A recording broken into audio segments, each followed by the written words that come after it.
Okay, so System 9 Space Shuttle MPU. This board had came in not booting at all.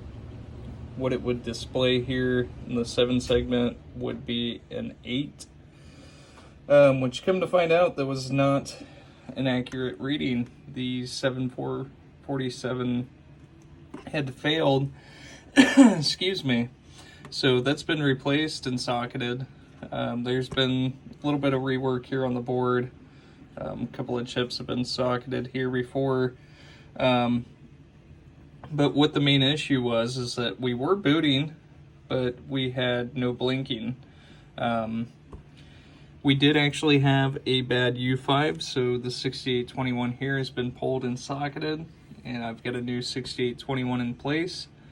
But still pin 4 was just stuck low, and what that ended up being was a bad 74154 here, which was dragging that pin 4 low, which is the blinking, or where blinking originates. Sorry, it's been a long night. But anyways, we've got both the 6821 and also the 74154 both socketed and replaced. Replaced both 6802 sockets, both game realm sockets. We've got 1, 2, 3, 4 100 UF capacitors, a 22 UF, a 10 UF, and a 470 as well. We've got all 0.156 headers replaced here on the board, so no more round pin headers. All of them are now square pin headers. And go ahead and get this thing booted. And as we should, we've got a 0 and high score to date. Or sorry, high score to date in last game played. We've got the lamp matrix dancing. And the only coil that's on is the coin lockout.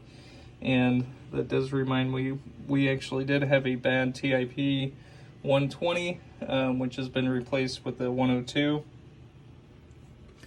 And we'll go ahead and get this thing into test. So the first is going to be all displays. Let that go again. The overhead LEDs like to mess with the test the test displays here. And I've got a jumper in place here at W10, so allowing me to bypass the speech board.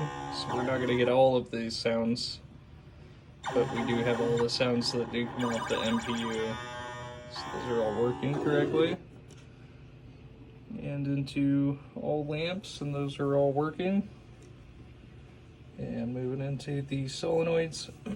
So solenoid 11 was the one that was not functioning before. And as you can see, it is now working correctly. And System 9 did not control the special solenoids via the CPU. These are all just switch controlled there. And moving on to the switch matrix. So we're just going through testing diagonally through the switch matrix, and the last switch in Space Shuttle there is switch 49. And that concludes all of the test. Go ahead and get it rebooted. And we are 100% ready to go. Thank you so much.